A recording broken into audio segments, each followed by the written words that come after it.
இப்போ சிம்பு படமும் சரி, தனுஷ் படமும் சரி பெரிய சக்ஸஸ்ஃபுல் படமாக அமையலை. ஆனால் அந்த கதையை கேட்டபோது அந்த படம் அந்த அளவு வெற்றிகரமாக ஓடாது அப்படின்னு உங்களுக்கு தோணுச்சா, இல்லை ஓடுன்னு நினச்சிங்களா? இல்லை சார், ஒரு கதை வந்து ஃபஸ்ட்டு கன்சீவ் பண்ணி ஒரு ஐடியாவாக சொல்லும்போது ஒரு சில நேரங்களில் கதை பயங்கர எக்ஸைட்டிங்காக இருக்கும் சார்.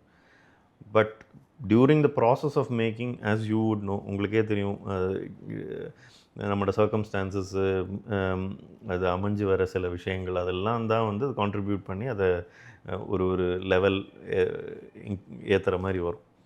ஸோ கதையோட ஐடியா கேட்கும்போது எனக்கு நல்லா இருந்துச்சு. அதாவது அச்சமென்பு மடமையோட கதையும் கடைசி வரைக்கும் அவன் யாருன்றதை வந்து தெரியாமல் வச்சுக்கிட்டு ஒரு ஒரு ஒரு ஜேர்னி, ஒரு எதேர்ச்சியாக ஒரு பொண்ணோட ஒரு பைக் ரைடு போக வாய்ப்பு கிடைக்கிற ஒரு பையன். அதில் ஒரு பிரச்சனை வருது. அந்த பிரச்சனையை சந்திக்க போன உடனே அது ஒரு நைட் எவ்ரிதிங் கோஸ் ராங் அப்படின்ற மாதிரி எனக்கு அந்த த்ரெட் வந்து இன்ட்ரெஸ்டிங்காக இருந்தது.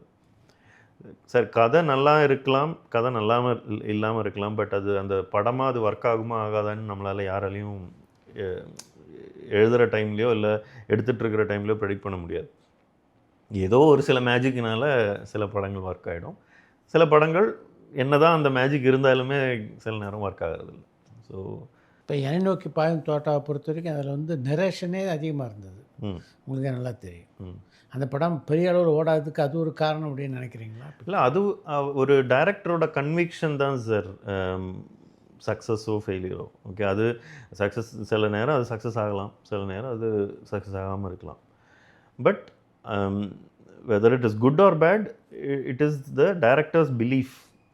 ஓகே, இது ஒர்க் ஆகும் அப்படின்ற ஒரு பிலீஃபில் தான் நம்ம படம் எடுக்கிறோம். ஸோ இப்போ உங்களோட இதிலே நீங்கள் வந்து சூரசம்ஹாரம் வந்து it is still a classic. நீங்கள் அது அப்போது எடுக்கும்போது உங்களுக்கு தெரிஞ்சிருக்க வாய்ப்பு இருக்கான்னு தெரியல சார். இப்போ அதாவது வில் இட் ஒர்க், ஒரு பெரிய ஹிட் ஆகுமா இல்லையான்றது வந்து உங்களுக்கு தெரிஞ்சிருக்க வாய்ப்பு இருந்திருக்குமான்னு தெரியல. ஸோ அந்த மாதிரி தான். ஸோ அது இந்த டைரக்டர் வந்து ஓகே இது ஒர்க் ஆகுன்ற ஒரு நம்பிக்கையில் இறங்கி பண்ணுறாங்க. ஒரு சில சமயம் அது ஒர்க் ஆகும், ஒரு சில சமயம் சுத்தமாக அது ஒர்க் அவுட்டே ஆகாது. ஸோ அவரோட அது ஒரு ஸ்டைல் ட்ரை பண்ணார் அந்த என்னை நோக்கி பாயும் தோட்டாவில்.